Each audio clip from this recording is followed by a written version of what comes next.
Hi friends, அடுத்த promo என்னன்னு பார்க்கலாம். இப்போ பார்த்தீங்கன்னா நம்ம தமிழ்ச்செல்விக்கு வந்து காலேஜில் வந்து அவார்ட்லாம் தராங்க இல்லையா? அது வந்து சேதுக்கு ரொம்பவே சந்தோஷமாக இருக்குது. அவார்ட் ஃபங்க்ஷன்லாம் முடிஞ்சதும் பார்த்தீங்கன்னா நம்ம தமிழ்ச்செல்வியை எல்லாருமே வந்து பாராட்டுறாங்க. அப்போ ஐஸ்வர்யாவும் நம்ம சேதுவும் பார்த்தீங்கன்னா அழகருக்கு வந்து உடம்பு சரியாயிடுச்சு, நாங்கள் கிளம்புறோம் அப்படின்ற மாதிரி கிளம்புறாங்க. ஸோ நம்ம சேது வந்து அவங்க வீட்டுக்கே போகிறாங்க.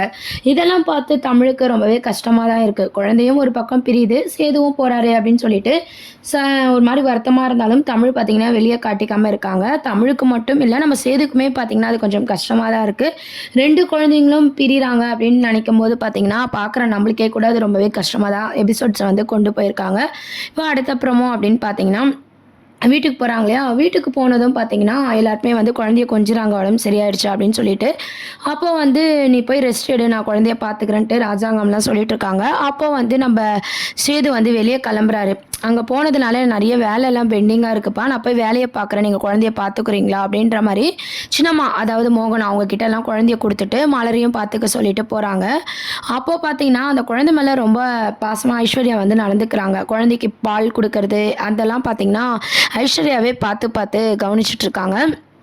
இதெல்லாம் பார்த்தீங்கன்னா சித்ராவும் நம்ம ஈஸ்வரியும் வந்து கவனிக்கிறாங்க. கவனிச்சுட்டு என்ன இவ நடிக்கிறாளா இல்லை உண்மையாலே பாசமாக இருக்காளா, கூப்பிட்டு கேட்டுருவோம் அப்படின்னு சொல்லிட்டு ஐஸ்வர்யாவை தனியாக கூப்பிட்றாங்க. ஐஸ்வர்யாவை தனியாக கூப்பிட்டு இப்படிலாம் பண்ணால் சேது மனசில் இடம் பிடிக்கலான்னு சொல்லி நீ கரெக்டாக கெஸ் பண்ணியிருக்க.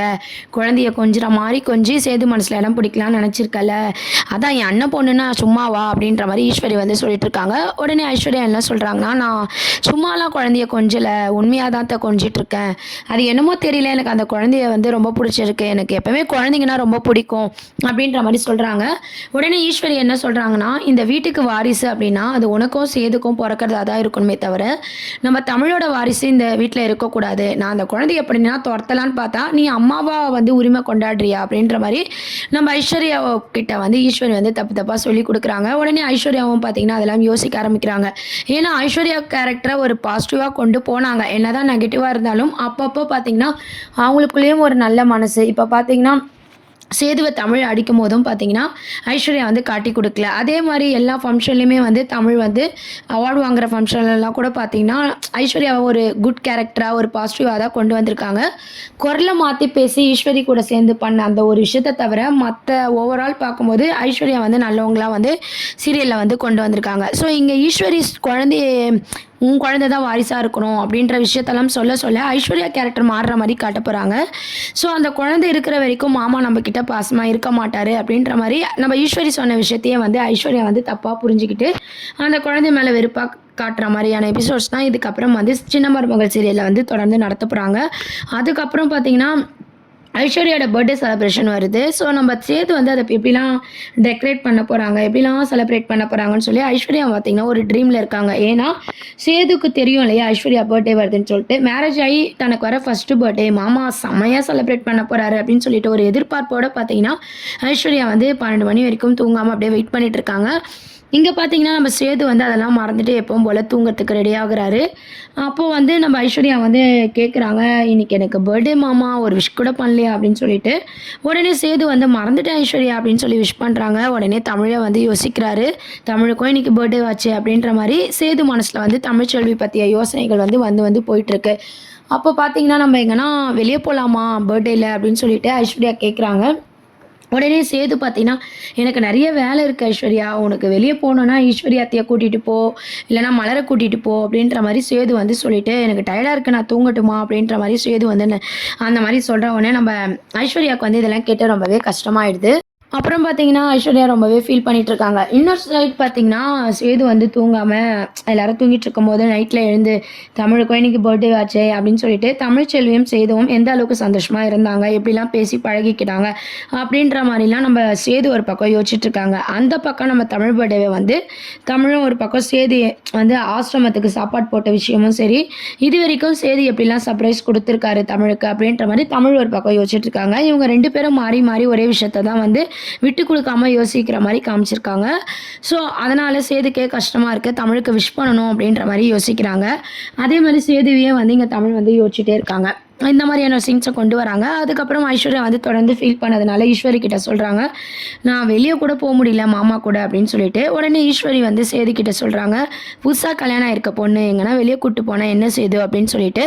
வேறு வழி இல்லாமல் சேதுவும் பார்த்தீங்கன்னா ஐஸ்வர்யாவை வெளியே கூட்டிகிட்டு போகிறாங்க. எதர்ச்சியாக பார்த்தீங்கன்னா அதை தமிழ் பார்த்து ரொம்பவே ஃபீல் பண்ணிட்டு இருக்காங்க. வெளியே அதை தமிழ் காட்டிக்கலனாலும் அதெல்லாம் பார்த்து தமிழுக்கு ரொம்பவே கஷ்டமாயிடுது. தமிழ் கூட தனமும் இருக்கிறதுனால அதெல்லாம் பார்த்துட்டு நம்ம அக்கா இருக்க வேண்டிய இடத்துல இவ இருக்காளே அப்படின்ற மாதிரி தனமும் பார்த்தீங்கன்னா யோசிச்சுட்டு இருக்காங்க. அதுக்கப்புறம் பார்த்தீங்கன்னா தனத்துக்கு ஒரு விஷயம் தோணுது. எல்லாமே ஐஸ்வர்யா நல்லா தான் பண்ணுறா. ஆனால் ஏன் ஈஸ்வரி கூட சேர்ந்து இப்படிலாம் தப்பு பண்ணியிருக்கக்கூடாது. அக்கா தான் குரலை மாற்றி பேசியிருப்பாளா? அவள் பேசியிருக்க மாட்டான்னு சொன்னால் குரலை மாற்றி யார் பேசியிருப்பா? கண்டிப்பாக அது ஐஸ்வர்யா வேலையாக தான் இருக்கும். இது எப்படி நம்ம கண்டுபிடிக்கிறது? இதெல்லாம் கண்டுபிடிச்சா மட்டும் தான் நம்ம அழகரும் மீனாட்சியுமே கூட நிம்மதியாக இருப்பாங்க அப்படின்ற மாதிரி நம்ம யோசிக்க ஆரம்பிக்கிறாங்க. தமிழோட தங்கச்சி இருக்காங்களே அவங்க வந்து யோசிக்க ஆரம்பிக்கிறாங்க. அதெல்லாம் கேட்டு தனம் யோசிக்க ஆரம்பிச்சுட்டு இதை என்ன பண்ணலாம் அப்படின்ற மாதிரி யோசிக்கும் போது பாட்டிமா வந்து இன்னாடி எதோ யோசிச்சுட்டு இருக்க அப்படின்னு சொல்லி தனத்தை கேட்குறாங்க. அப்போது பாட்டிமா கிட்ட தனம் சொல்கிறாங்க, இல்லை பாட்டி, அக்கா பேசலைன்னு சொல்கிறா. ஆனால் அப்பா அக்கா தான் பேசுனாங்கன்னு சொல்கிறாங்க. இதை ஏன் வேறு யாரும் பண்ணியிருக்கக்கூடாதுன்னு எனக்கு ஒரு சிறிய சந்தேகம். அதை தான் யோசிச்சுட்டு இருந்தேன் அப்படின்னு சொல்லி தனம் வந்து பாட்டிமா கிட்ட சொல்லவோ பாட்டிமாவும் சொல்கிறாங்க, எனக்கும் அதே சந்தேகம் தான் இருக்குது. அந்த வீட்டில் ஏன் ஈஸ்வரி இதை பண்ணியிருக்கக்கூடாது அப்படின்ற மாதிரி இவங்களுக்குள்ளே பேசிகிட்டு இருக்காங்க. சரி அது பின்னாடி என்ன இருக்குன்னு கண்டுபிடிப்போம் அப்படின்ற மாதிரி வந்து இவங்களுக்குள்ளே பேசிகிட்டு இருக்காங்க. அதுக்கப்புறம் பார்த்தீங்கன்னா குழந்தைக்கு வந்து தொடர்ந்து அழுகுறான்னு சொல்லிட்டு தமிழ் பிறந்த நாளுக்கு குழந்தை வந்து அவங்க கூட இருக்கணும்னு தமிழ் ஆசைப்படுறதுனாலையும் பார்த்தீங்கன்னா நம்ம சேது வந்து நம்ம தமிழ்ச்செல்வி வீட்டுக்கு வந்து குழந்தைய வந்து கூப்பிட்டு போகிறாரு. அப்போ பார்த்தீங்கன்னா தமிழுக்கு பர்த்டேன்னு சொல்லி தமிழுக்கு விஷ் பண்ணுறாரு. நம்ம தமிழும் பார்த்தீங்கன்னா தேங்க்ஸ் அப்படின்ற மாதிரி சொல்லிட்டு இருக்காங்க. ஸோ இதுக்கப்புறம் சின்ன மருமகள் சீரியலில் ஐஸ்வர்யாவோட ஒரு பாற்றும் நம்ம தமிழோட ஒரு பாற்றும் தான் காட்ட போகிறாங்க. எப்போ தான் ஈஸ்வரி பண்ண சாதியும் நம்ம ஐஸ்வர்யா தான் குரலை மாற்றி பேசினாங்க, அதனால தான் ராஜாங்கம் வந்து ஜெயிலுக்கு போனாங்க, போலீஸ்லாம் அடித்தாங்க அப்படின்ற ஒரு உண்மை வெளியே வரப்போகுது அப்படின்னு சொல்லிட்டு வெயிட் பண்ணி பார்க்க வேண்டியது இருக்குது. இப்போதைக்கு பார்த்தீங்கன்னா தொடர்ந்து ஐஸ்வர்யாவோட வில்லித்தனத்தை தான் காட்ட போகிறாங்க. இது வரைக்கும் ஐஸ்வர்யா என்ன தான் நல்லவங்களா இருந்தாலும் நம்ம ஈஸ்வரி பேச்சை கேட்டிங்கன்னா ஐஸ்வர்யா எப்படிலாம் அந்த குழந்தைய பண்ண போகிறாங்க, எப்படி மாற போகிறாங்க, அதுக்கப்புறம் தான் ஐஸ்வர்யா பற்றின உண்மை கொஞ்சம் கொஞ்சமாக சேதுக்கு தெரிகிற மாதிரி எபிசோட்ஸ் வந்து கொண்டு வருவாங்க. இப்போதைக்கு பர்த்டே செலிப்ரேஷனை வந்து ஷார்ட்டாக வந்து முடிக்கிறாங்க. குழந்தைங்க அப்படின்ற ஒரு சாக்கு இருந்தாலும் பர்த்டே செலிப்ரேஷன் அடுத்த ஒரு ட்ராக்கை நோக்கி சின்ன மருமகள் சீரியல் வந்து மூவ் பண்ணிட்டு இருக்காங்க. இதெல்லாம் தாண்டி அப்படின்னு பார்த்தீங்கன்னா நம்ம அமைச்சர் அப்படின்ற மாதிரி இருக்காங்க இல்லையா நம்ம சேது, அவங்க ஒரு வேலையில் வந்து அவர் பிஸியாக இருக்கிற மாதிரி அவர் நிறைய பேருக்கு நல்லது செய்கிற மாதிரி அப்படின்னு காட்டுறாங்க. இந்த பக்கம் தமிழ்ச்செல்வி டாக்டருக்கு படிக்கிறது, சோஷியல் சர்வீஸ் பண்ணுறது, அந்த மாதிரி தமிழோட பங்கு, இந்த மாதிரி ரெண்டு பேரும் நம்ம அழகர் மீனாட்சியை பார்த்துக்கிட்டே அவங்களோட பங்கில் வந்து அவங்க இருக்கிறாங்க. தமிழும் பார்த்தீங்கன்னா நம்ம ஐஸ்வர்யா சொன்ன விஷயத்த யோசிக்கிறாங்க. அவங்களுக்குள்ளே இன்னும் எதுவும் நடக்கலைன்னு சொன்ன விஷயத்த தமிழ் வந்து யோசிச்சு பார்க்குறாங்க. சேதுவாலையும் பார்த்தீங்கன்னா முழுசாக நம்ம ஐஸ்வர்யாவை ஏற்றுக்க முடியல, என்ன பண்ணலாம், கொஞ்ச நாள் ஐஸ்வர்யா கிட்ட டைம் கேட்கலாம் அப்படின்ற மாதிரி சேதுவும் ஒரு பக்கம் யோசிச்சுட்டு இருக்காங்க. இதுக்கு நடுவில் நம்ம தனமும் பாட்டியும் சேர்ந்து யார் இந்த வேலையை பண்ணாங்க, ஈஸ்வரி தான் அப்படின்ற உண்மையை கண்டுபிடிப்பாங்களா, இல்லை சேதுவே கண்டுபிடிச்சி நம்ம ஐஸ்வர்யாவை வந்து வீட்டு விட்டு அனுப்ப போறாரா அப்படின்றதெல்லாம் வெயிட் பண்ணி பார்க்க வேண்டியது இருக்குது. இந்த மாதிரி நிறைய அப்டேட்ஸ்க்கு சேனலை சப்ஸ்கிரைப் பண்ணுங்கள். தேங்க்யூ.